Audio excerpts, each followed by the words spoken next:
may I have your floor? Thank you.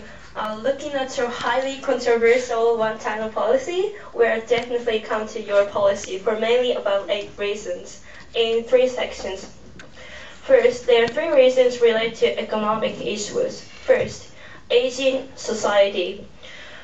Because of the policy, the number of children is decreasing, while the elder people are increasing. Thus, financial aging society will produce huge elder people who have to rely on younger generation. It will affect economy a lot. And secondly, labor shortage. Decline of young population can cause shortage of labor that can eventually influence the economy. Third, no innovation of technology and science. Less human resources can even do harm on nation's development on science and technology that will affect your economy eventually. Also, there are other 3 reasons related to political issues. First, corruption of policy. Rich people can afford to have more children if they pay money for the government. Thus, one-child policy will enhance corruption of society. Second, inefficient enforcement. Actually, there was a big reduction of population before you guys implemented the one-China policy between 1970 to 1978, as Alex was presented. When late long-field policy was implemented. Third, international relations. Since the policy is highly controversial and violates human rights, the world regards China as a dreadful nation.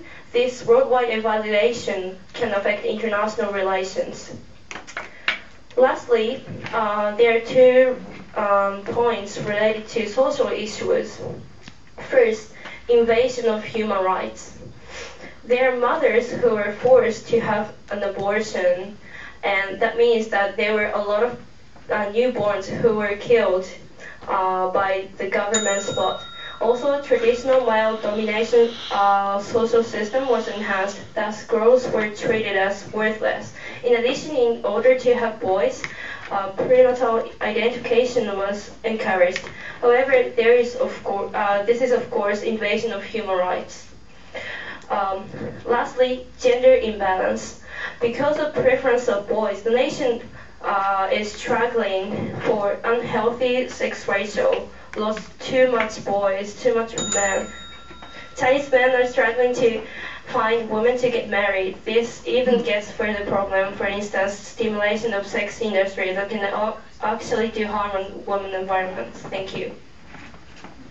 Okay, thank you, Miss Opposition Leader, and then a very concrete policy. Then Mr. Vice Opposition Leader, you may have the floor. Okay, hello everyone. Their policies have resulted in 400 million baby less born. What's the future? That's make a great contribution to the past. But our focus on what the future result after the one-child policy. Okay, let's focus on the economic issue. First of all, today every child have a very heavy burden to raise their parents because they're only one child. 2 parents, 1 child, and they have they have to support their grandparents, which means only 1 child must support the 4 old people. That's very heavy burden.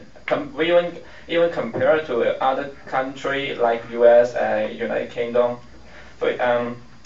Let's imagine if the only child get accident, who support the family?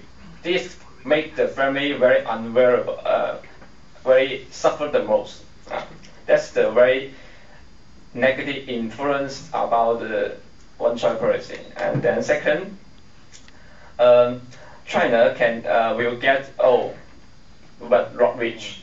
Yeah, because according to the survey, every year there are increased 8.6 million people get old, and in 2010, 60% are old people. In the future, 2051, there are 460 million are old, which are older than 60 years old. That's a huge number. Yeah. So, let us consider the social structure and economic structure. China is the manufacturing country for the world, but when the China get old, there are no enough labor for the support the economic structure for now.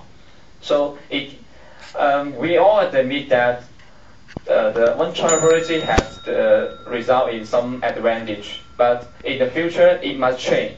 The negative consequence will come very soon, sooner than our expect. So we are against this policy. Okay, thank you.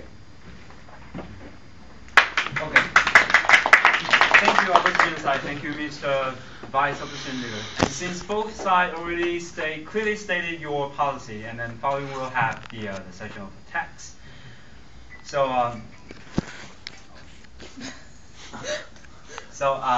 Mr. Majority Leader, Majority Leader, you may have the floor. 2 minutes. Okay. Thank you for your input. And firstly, regarding your concerns, I think a main concern that you guys pointed out was China's manufacturing economy is going to become hard to maintain in the long run. I think this is not quite the case, absolutely, because our goal is to slowly transition from our manufacturing society as we are now to a higher-end manufacturing society. This ultimately results in a raise in the cost of making higher-end products for companies, which will decrease the amount of jobs available. This decrease in the amount of jobs available will, to some extent, account for the decrease in available labor that will come into working age as our aging population currently retires. Also, as for the criticism about the one child supporting two parents and such forth, our policy has a policy built into it saying that if two single children get married, they are allowed to have 2 children. This policy has in itself a small regulatory population boost to help our population, the workforce maintain to some extent a size that's able to function, as well as a rate for them to help their parents. Secondly, the reduction in population mentioned by the chairman between 1970 and 1978. I think this is a misreading of the actual graph. There was a decrease observed, of course, but this was a decrease in tertiary, births of third children. Most families were still having second children, as I pointed out. 95% of families were still having 2 kids. In addition to that, this was also the time when the replacement births were now coming into reproductive age. So you have the combination of a large influx of people coming into reproductive age, and each of them having still 2 kids. This is still resulting in a high and a positive population growth, a growth that we feel that our country's not ready and not capable to support. And thirdly, quickly on gender indifference, in addition to what Yukari has mentioned, we have policies geared towards trying to favor to trying to maintain or restabilize this gender imbalance. In addition to giving females a boost on exams and preferential health care and whatnot. We are also trying to export skilled labor to our investments abroad. Thank you.